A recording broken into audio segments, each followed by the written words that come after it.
السلام عليكم ورحمة الله. ازيكم عاملين ايه؟ يا رب تكونوا دايما بخير. كل سنة وانتم طيبين. خلاص العيد على الابواب. كنا من كام يوم بنقول رمضان على الابواب، اهو جريوا على طول. اول 15 يوم في الشهر جريوا هوا. العيد بقى اليومين دول خلاص على الابواب، فقررنا ان احنا ننظف التنظيفات اللي احنا متعودين عليها. يعتبر شهريا او كل شهر ونص بعملها. بشيل ستايري، بنضف تحت السراير، فوق الدولاب، بشوف ايه اللي محتاجه اغير مكانه بغيره. يعني الروتين ده انا متعوده عليه، مش شرط ان هو عيد عشان اعمل. فقلت اما اقوم النهارده اشيل الستاير. خدت الجو العفره بتاع الكام يوم اللي قبل رمضان. كنت انا يعني فرشه الستاير دي نظيفه قبل رمضان بحوالي اسبوعين. فجي كام يوم بعفرة كده، قلت هخليها بقى اكمل عفرتها شوية واشيلهم على نص الشهر. اغسلهم النهاردة، ومش هعلقهم تاني غير بقى على العيد ان شاء الله وانا بفرش. شلت تحت السرير زي ما انتوا شايفين كده. انا شايله المرتبة، حطها بره كده عند البلكونة تتهوى شوية. وهعمل بقى فوق الدولاب، هنروق الدولاب. البطانية بتاعت الأوضة انا خدتها حطيتها في البانيو، نقعتها في البانيو عشان اغسلها واشيلها. وهسيب بقى كده يعني الأوضة هفرش كده بعد ما اخلصها ان شاء الله واروق الدولاب. وفوق الدولاب هسيب الأوضة كده من غير ستاير ومن غير اي حاجة. هو يا دوب هفرش السرير وخلاص على كده. الستاير بقى ان شاء الله على العيد. تعالوا نبدأ كده ونقول بسم الله. انا الستاير بتاعتي هعملها زي ما انتم ما شايفين كده، بلبسها في الماسورة على طول. مش بحب الجو بتاع البرقع والبلتكنات والحاجات اللي هي فيها بهرجة كتير، وفي نفس الوقت بتبقى صعبة في شيلها وفي غسيلها. احلى حاجة لما تعملي حاجة كده سهلة، هي بتسهل عليكي شيلها وغسيلها وتنظيفها. ما تبقى عاملة الحاجة مكلكعة او شكلها مكلكع، هي اي نعم بيبقى شكلهم حلو، بس بتتعبك في تنظيف وبتبقي شايلة هم تنظيفها. انا عاملاها زي ما انتوا شايفين كده، بركبها في الماسورة على طول حتى من غير حلقات. اللي بيركب عندي بحلقات اللي هي اللون الغامق اللي تحتيها، وعاملاهم الاتنين شيفون. هشيل كل الستاير دي وعلى الشباك التاني، ونشوف بقى احنا هنعمل ايه. يلا نبدأ. تعالوا بقى ننفض الشباك. اللي هعمل السلك بتاع الشباك هعمله المرة دي بالبلور. انا اول مرة اعمله بالبلور. اعمل السلك انضفه بالبلور كده زي ما انتوا شايفين.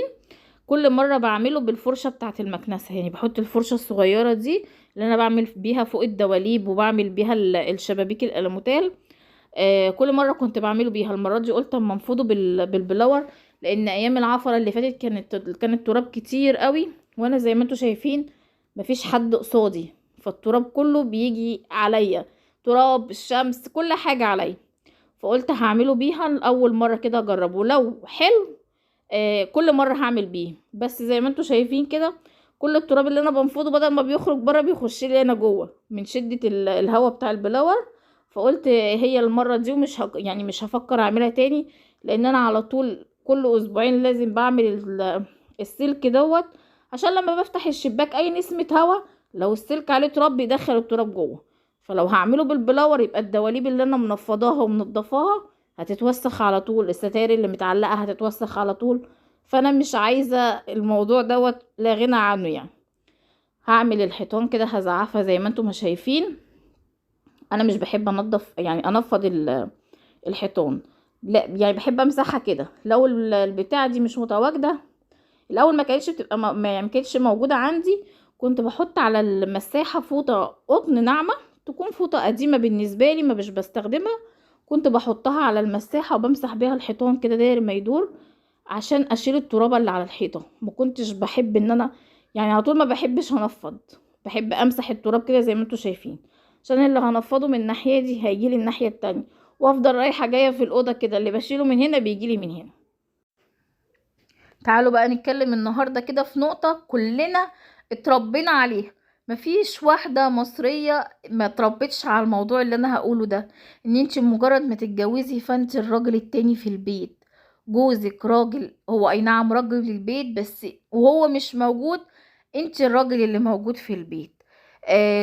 اتربينا على نقطة ان جوزك مكانه الشغل والشارع، ان هو في الشارع بيشقى وبيشتغل وبيتعب وبيجيب لك الفلوس اللي بيوفرها لك عشان يوفر لك احتياجاتك.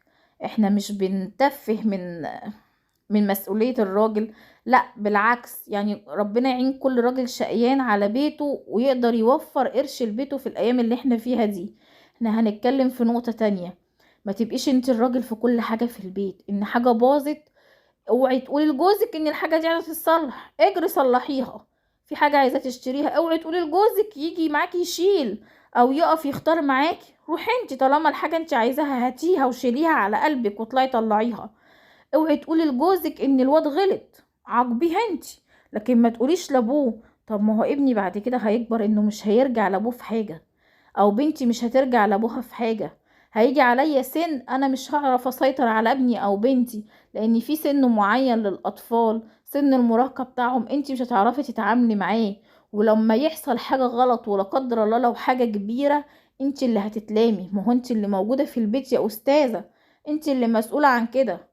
اوعي تقولي لجوزك ان ابنك مستواه وحش في المدرسة او المدرسة بتشتكي منه، او اوعي تقولي لجوزك ان ابنك بيشتكي من المدرسة.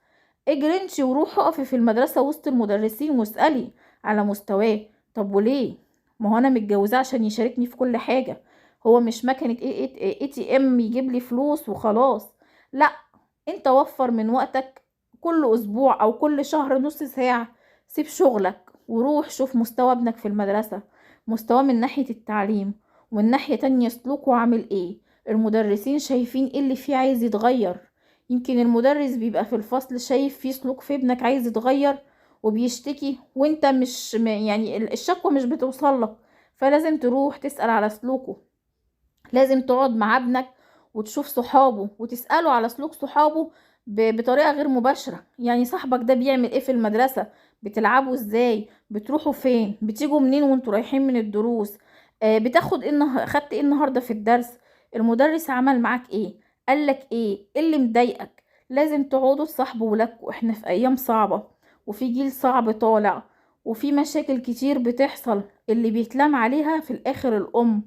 طالما انا دوري في الاخر كأب ان انا اجيب فلوس واوفر لحضرتك فلوس اكل وشرب ورفاهياتك اللي انت عايزاها، بس انت الراجل في البيت، انت اللي مسؤولة عن كل كبيرة وصغيرة، اذا كانت في سلوك بنتك او ابنك، او اذا كان في اي مصيبة هتحصل في البيت، فانت اللي هتتلامي وهتشيلي ده كله فوق دماغك.